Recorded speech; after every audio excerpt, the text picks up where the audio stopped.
Olá pessoal, tudo bem? Bem-vindos de volta ao Papo Tech. Hoje nós temos um assunto diferente, vou começar uma outra sequência de vídeos falando da compra do carro que eu escolhi, o Aval H6 GT no meu caso. Então, o papo de hoje com vocês é por que eu escolhi esse carro. Antes de mais nada, eu vou fazer uma breve apresentação para vocês saberem quem é que está falando aqui. Bom, eu sou de Porto Alegre, fiz eletrônica, fiz engenharia eletrônica, sou formado em administração, trabalho numa empresa de segurança eletrônica, muito focado em tecnologia, circuito fechado de TV, câmeras, inteligência artificial, enfim, equipamentos correlatos. Sou um apaixonado pela tecnologia e até por isso a escolha do carro estava muito ligada a esse tipo de preferência, ao que eu realmente gosto, que é tecnologia, recursos, sistemas avançados. Então, foi basicamente isso que eu coloquei na minha pesquisa. Bom, o que eu fiz primeiro, pessoal? Eu já também trabalhei como vendedor de carros, então eu tenho uma boa noção dos pontos importantes, né? Porque carro, embora seja emoção para muitos, é um sonho, é uma paixão, mas ele também é um negócio. E como negócio, você tem que avaliar uma série de coisas. Se o carro tem uma boa revenda, se ele atende aquilo que você busca, então você tem que ver como é que é o tamanho da sua família, qual vai ser o uso que você vai dar para o carro, isso é uma coisa muito importante que às vezes é ignorada, né? Então, qual é o tipo de uso que eu vou ter com esse carro? É um carro para trabalho, é um carro para deslocamentos curtos, deslocamentos longos, eu vou carregar muita coisa, vou precisar de um porta-mala grande ou não, um porta-mala aberto, enfim, uma série de questões que devem ser consideradas para você fazer a melhor escolha do carro que vai te atender melhor. Então essa bagagem, essa experiência me fez eu ter um olhar mais criterioso. E como negócio também a gente avalia custo de seguro, de IPVA, emplacamento, né? Qual vai ser a revenda, como é que é o pós-venda, como é que é a manutenção desse carro. Então você faz uma série de considerações para buscar aquilo que melhor te atenda. E claro, cada um tem a sua realidade, a sua busca, aquilo que melhor lhe atende, né? Você tem uma família maior, menor, tem às vezes até uma questão de garagem, um carro às vezes muito grande pode não ser o ideal. Muito bem, então nessa busca, antes de escolher o Aval, eu verifiquei outros carros, eu já estava buscando outros carros, já estava verificando. Então assim, nessa busca eu tinha uma Compass, uma Jeep Compass, e diesel, e eu pensei, puxa, eu acho que está chegando o momento dos elétricos, né? E fui pesquisar sobre a Compass elétrica, né? A 4xe, né? E o que ocorre? Ela demorou um pouquinho para chegar, eu já estava olhando os carros, né? Já estava pesquisando, estou sempre vendo, recebendo notícia, tenho amigos, então a gente fala muito sobre carros. E o que ocorreu? O meu carro mais natural era continuar com a Compass, que foi um carro excelente, eu não tive nenhum problema, é um carro que me atendeu muito bem, com bons recursos, uma boa relação custo-benefício, né? Quando eu fiz a compra. E aí fui verificar a elétrica. Porém, a elétrica não me pareceu trazer essa boa relação, porque ela era muito mais cara, ela ainda é muito mais cara do que a gasolina. E aí você faz aquela conta. Puxa, para ter o elétrico, o quanto que eu vou desembolsar e se isso vale a pena? Eu fiz a conta que não valeria, porque você tem um tempo que você fica com o carro, né? Tem uma quilometragem anual que você normalmente faz. Se ela é muito pequena, não vai compensar. Então, eu acabei descartando porque a Compass ela veio com um valor muito alto.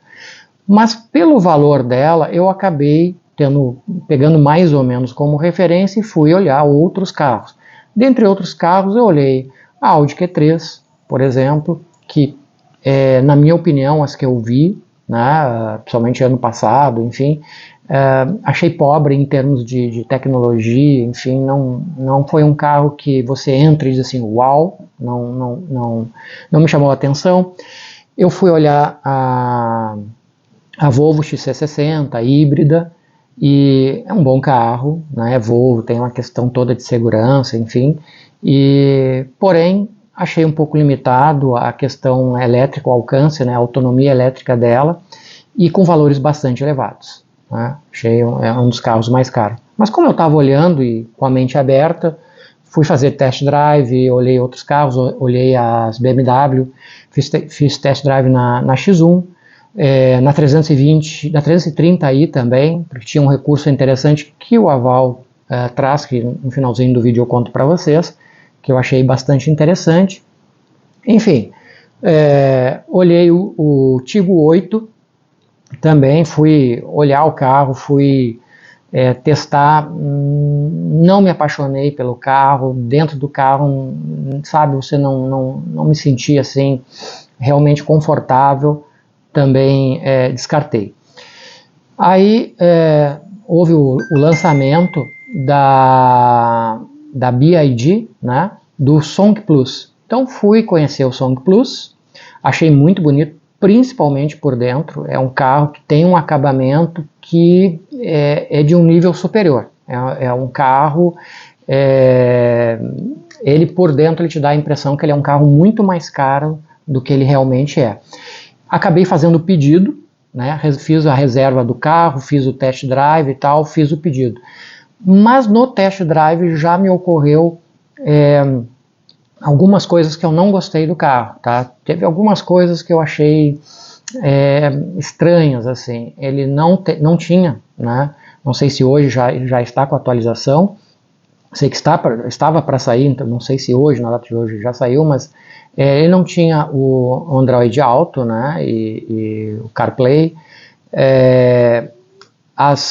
O sistema de comandos de voz era em inglês, né? Não sei se agora já está traduzido, já está no português do Brasil, porque eu já peguei carro, já fiz test drive também em Mercedes, que veio com português de Portugal, algo que eu realmente não entendo. Mas assim, achei muito interessante a proposta do carro, né? A autonomia dele, que segundo o que foi colocado para mim, era cerca de 1.200 km, né? Um tanque cheio e no elétrico, enfim. Então, teve vários pontos positivos, eu cheguei a fazer o pedido. Mas ficou algumas dúvidas, retornei à loja para ver mais detalhes, para olhar melhor o carro, e aí percebi que o som era muito ruim, e isso para mim é uma coisa importante. O meu Compass era o sistema Beat, né? A Compass S, então tem um som muito bom para um sistema padrão, para um carro daquela faixa de valores, o som realmente é excelente. Eu tive outros carros, o Fusion, enfim, tive carro da Hyundai também, e me parecia que o som era melhor do que o Song Plus, né? Então me desagradou bastante. Ok, não era um fator para desistir do carro, mas foi começando a somar certas questões. Bom, então o que me fez desistir então do Song? Eu cheguei a desistir porque eu recebi de um amigo um flyer, né, do Aval, e já me chamou a atenção por uma série de características. E o Song Plus, embora bonito, um excelente acabamento, um design interessante, tinha esse problema da multimídia, que é excelente, tela que gira e tal, mas se você não consegue colocar o Waze, sei que falaram em colocar um stream box, alguma coisa assim, para uma interface para você colocar, mas isso já começa a me cheirar gambiarra. Então, você comprar um carro caro e ter que estar fazendo gambiarra não é bem uma coisa que te agrada, né?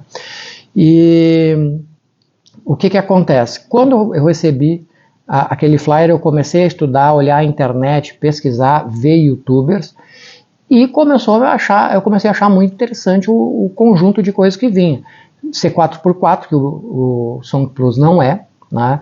A potência dele, o Song Plus falava algo em torno aí de 200 HP, 180 HP, e o H6, né, em torno de 400. né, 393 HPs, um torque muito superior e o alcance híbrido, o alcance elétrico, melhor dizendo, muito superior. Enquanto a maioria, o Volvo, o próprio Compass, o BYD fala em torno aí de 50 km, né? O Tigo em torno de 70 km e tal, na cidade. O Haval estava prometendo aí 170. Então me pareceu fazer mais sentido, porque realmente 170 se você usa dentro da cidade, você praticamente não vai usar gasolina, você fica usando aí a semana, né? Ou carregando aí a cada 2, 3 dias, dependendo do seu uso. Então você tem um carro, quando está na cidade, você tem um carro elétrico. E a questão de ele ser híbrido me pareceu interessante, porque eu acho que o nosso país ainda não está pronto para carros totalmente elétricos. E como eventualmente eu viajo distâncias um pouco maiores, eu não quis ficar dependente de correr atrás de posto ou ficar paranoico olhando onde é que carrega, se está carregado, se não está, enfim, né? É uma situação que eu não gostaria, acho que ainda não estamos prontos, talvez estejamos caminhando, mas aqui é Brasil, a gente nunca sabe o tempo que isso vai levar, como é que vai ser, enfim, uma série de coisas. Inclusive hoje ainda vi aí algumas simulações de o que vai acontecer com os carros elétricos com a adoção dos novos impostos, né? Então vai ficar talvez um pouco mais complicado e eu temo que isso possa inclusive atrasar.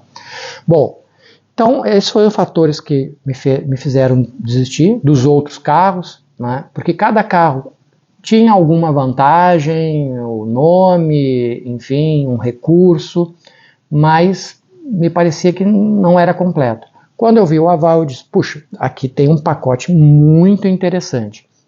Então, quais foram os fatores assim que realmente me trouxeram até o Haval?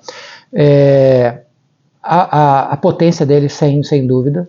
Tá? Quando eu fiz o test drive, você vai lá e faz o test drive dele no modo esportivo, ele é ótimo, ele tem uma sensação, um tesão você andar com o carro, é uma coisa realmente interessante, tá? Ele é 4x4, como eu já tinha tido aí 3, 4 carros anteriores, tudo 4x4, me acostumei, acho que é interessante, ele traz certas vantagens, se tiver principalmente um controle inteligente, te traz mais segurança, mais conforto, então me parecia fazer mais sentido. Ele tem um design muito bonito, eu gosto do design dele, né? Eu sei que isso é controverso, cada um tem um gosto, para o meu gosto, ele é muito bonito, assim como eu acho bonitas as BMW, né, X4, principalmente acho ela muito bonita, e acho que o Haval, a parte da traseira, lembra bastante a BMW. Então assim, o design me fez pensar bastante nisso, né? E o pacote de tecnologia que ele traz, como eu disse no início do vídeo, eu sou um cara mais da linha nerd, que gosta de tecnologias, enfim, e ali eu vi um pacote muito, muito interessante, né? Então, ele traz recursos que às vezes você vai encontrar só em carros muito mais caros, né? Um exemplo é o auto-reverse, né? Que é aquela função que você entra aí numa garagem ou estaciona num local que para dar ré é mais difícil, digamos assim.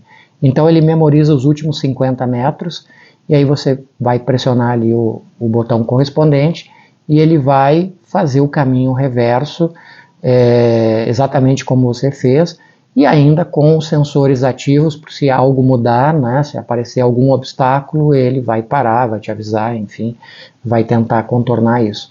Então, isso eu vi na BMW e não vi em outros carros. Talvez tenha em outros carros, mas os que eu fiz test drive foi o único que tinha essa função A330i.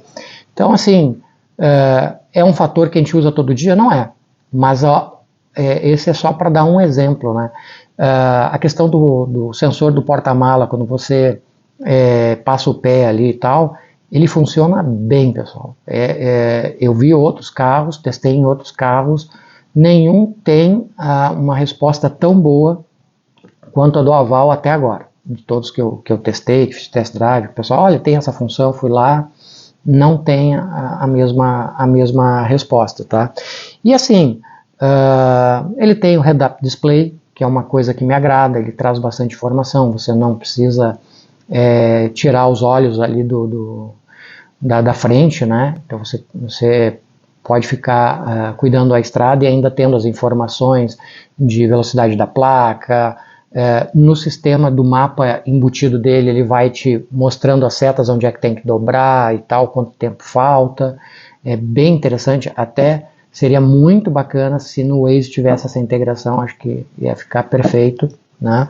Inclusive, eu pretendo fazer outros vídeos trazendo as principais qualidades que eu gostei e também defeitos. Sim, ele tem alguns defeitos, tem alguns bugs, nada grave, nada que me faça me arrepender da compra de forma alguma, mas sim, tem coisas, algumas até bem irritantes, que vou fazer um vídeo sobre isso e colocar para vocês. Então, se vocês estão considerando fazer a compra, eu acho que é interessante fazer várias pesquisas, não se basear apenas nos youtubers especializados em automóveis, porque normalmente eles pegam os veículos, ficam um dia, 2 dias, e fazem uma avaliação muito superficial, muito padronizada, e que, sinceramente, eu como comprador, como usuário que sou hoje, nem todas são realmente úteis, porque há coisas que são mais do mesmo. Você saber o tamanho do porta-mala, quando você olha para o tamanho daquele carro, você já sabe que ele tem um porta-mala ok. Então, se ele tem 550, 540, 580 litros, não é o fator que te faz desistir, a não ser que você tenha uma necessidade muito específica, né? Aí ok, você vai lá para a página lá do fabricante e vai olhar as especificações exatas, né? Porque até aí nisso o youtuber pode se equivocar. Então, assim, inclusive sobre isso, houve vários equívocos, alguns positivos, alguns negativos, né? Falando de coisas positivas e falando de coisas negativas que no uso eu vi que não era bem assim.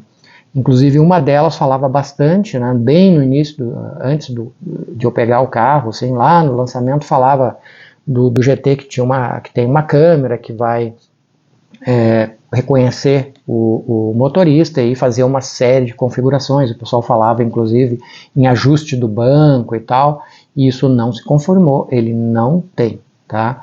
E sobre a câmera eu vou falar no outro vídeo, mas eu tenho várias reservas sobre o uso dela. Eu acho assim que, para mim, ela mais atrapalha do que ajuda, mas vou falar especificamente dela em um outro vídeo, tá?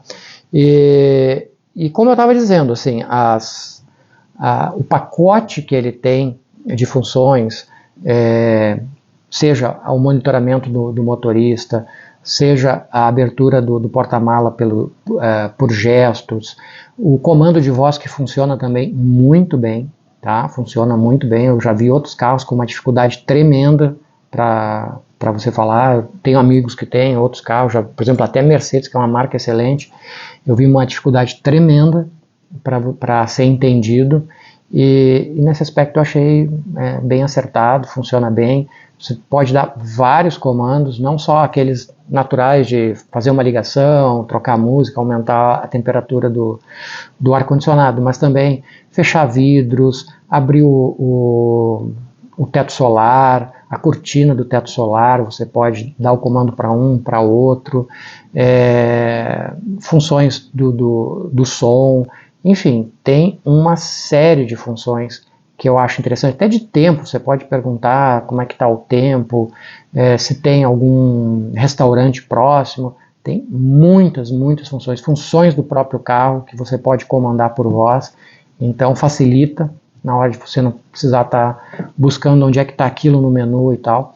Então acho muito interessante. Até ele resolve um problema, mais um problema que eu vou tratar no outro vídeo, da multimídia, né, que você não tem os atalhos ali fáceis para você fazer certos ajustes. Então a voz, às vezes, ela vai compensar, tá? E assim, dos youtubers que eu vejo, claro que há muitas contribuições, eu sempre olho e tal, mas eu sugiro que vocês olhem os vídeos, não só os meus, mas daqueles que realmente compraram o carro, que usam no dia a dia, porque esses vão te trazer tanto os honestos, né, óbvio, os prós e contras do carro. Evitem também os fanboys, né? Eu vejo que já tem assim uma comunidade de fanboys do carro, assim. O carro realmente ele é bacana, ele é diferenciado e tal, mas ele tem problemas, tá? Ele tem problemas.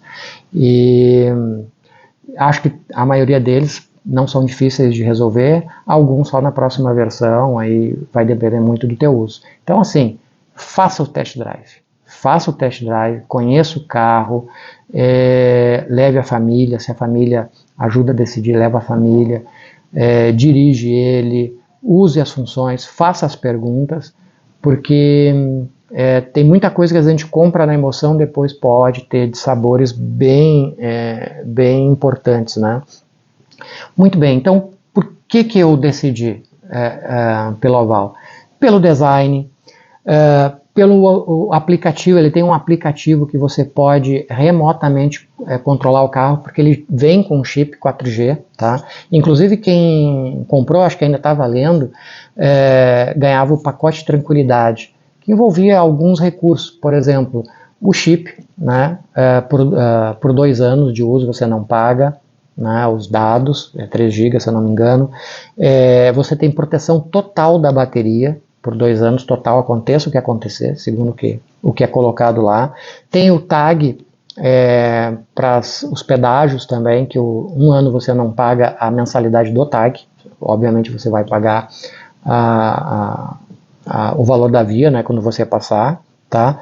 Tem um desconto no Wallbox. Ele vem com outro, né? Ele vem com um carregador lento, digamos assim, mas por incrível que pareça, para o meu uso ele atende bem e eu gosto, porque é um carregador que você pode colocar numa tomada comum, desde que ela seja 220 volts e 20 amperes, e tem um aterramento, né? Isso é importante, que tenha um aterramento. Então aí você pode colocar e carregar em vários lugares, não precisa ter uma instalação daquelas industriais e tal para usar o carro. Do meu ponto de vista, eu acho isso mais flexível, o que não impede você ter na sua casa, no seu trabalho, enfim, algum local assim, um carregador rápido, né? Inclusive eu tenho, também tema para outro vídeo, algumas pesquisas, inclusive eu devo encomendar um carregador rápido para você colocar no lugar onde você mais está, né? Então, aí sim, precisa de uma instalação mais apropriada, fiação apropriada e tal. Então tem que ver se você também na sua residência, no seu prédio, suporta esse tipo de ligação, né? Que mais que me chamou a atenção? O design dele, eu acho um carro realmente bonito. Eu peguei o GT, para mim a traseira dele é a parte mais bonita do carro, assim. Ele traz um ar esportivo, né? O caimento ali na coluna C, né? É acentuado, enfim. Mas ao mesmo tempo, ele, diferente de muitos carros esportivos que tem esse design, né? Coupé, ele não é ruim o espaço atrás. Eu fiz uma viagem aí com amigos aí com 1,93 m, 1,95 m e tal, e o pessoal viajou confortavelmente. Então, assim, tem um espaço interno bacana, isso foi um fator. O porta-mala é muito bom. Tem carros com porta-mala maiores, mas para a minha necessidade, para o tamanho da minha família, atende super bem, tá? Então, os recursos de direção semi-autônoma que ele tem, né? O nível 2 Plus, nível 2 mais, ele traz uns recursos bem interessantes, tá? E principalmente essa questão da autonomia, porque eu tenho na cidade um carro elétrico, e quando eu vou viajar eu tenho um carro híbrido que é bem interessante. Então, pessoal, essas foram as considerações, os motivos que me fizeram optar pelo carro, tá? Acho que tem algumas coisas que podem ser ajustadas e vai do gosto de cada um, né? No próximo vídeo eu posso comentar, mas deixa aí o seu comentário, se você tem essa mesma visão, o que você gostou, o que você não gostou, se você está considerando o carro, avaliou outros, e tem dúvidas, quer perguntar alguma coisa específica, fique à vontade, tá? Esse canal aqui é para a gente bater papo, é um papo sobre tecnologia, sobre coisas assim que estão ligadas à tecnologia, e esse carro ele é altamente tecnológico, então ele faz para mim todo sentido. Então, perguntem, façam as suas dúvidas, coloquem aqui, e se gostar, deixa seu like, compartilhe, e nos vemos no próximo vídeo. Um abraço a todos vocês.